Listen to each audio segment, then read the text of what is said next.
અને હવે વાત રાજ્યના વાતાવરણની તો અંબાલાલ પટેલે આગાહી કરી છે। ગુજરાતના અનેક વિસ્તારમાં પ્રી મોન્સૂન પ્રવૃત્તિ સક્રિય થઈ ગઈ છે।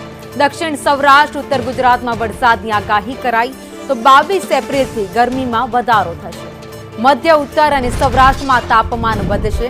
42 ડિગ્રી તાપમાન પહોંચે તેવી શક્યતાઓ વ્યક્ત કરી છે। 28 એપ્રિલથી હવામાનમાં ફેરફાર જોવા મળશે। મે મહિનામાં ગાજવીજ સાથે વરસાદ થવાની શક્યતાઓ વ્યક્ત કરાઈ।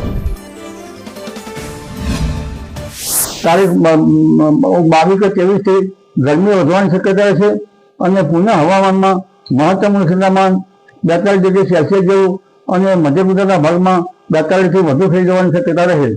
પુનઃ તારીખ 26 માં હવામાનમાં પલટો આવે અને એવી સ્પેશિયલ ડિસ્ટર્બન્સ આવશે, પણ તારીખ 28મી એપ્રિલથી લગભગ મેની શરૂઆત સુધીમાં એક મજબૂત પશ્ચિમ વિક્ષોભ આવશે અને રાજ્યના ભાગોમાં પુનઃ વરસાદ થવાની શક્યતા રહેશે।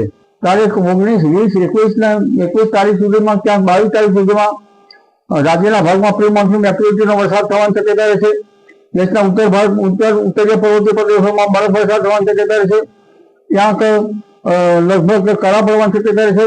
ગુજરાતમાં પવન લગભગ મધ્ય ગુજરાતના અમદાવાદના ભાગોમાં 25 થી આંચકાનો પવન 25 થી 30 કિલોમીટર અને ક્યાંક તેથી વધી શકે। રાજ્યના અન્ય ભાગોમાં પવનની ગતિ લગભગ 40 કિલોમીટરની આસપાસ રહે। દરિયા કિનારાના કોઈ ભાગમાં પવનની ગતિ વધુ પણ રહી શકે। કચ્છના ભાગમાં પવનની ગતિ વધુ રહી શકે। એટલે હવે પવનની શરૂઆત લગભગ આજથી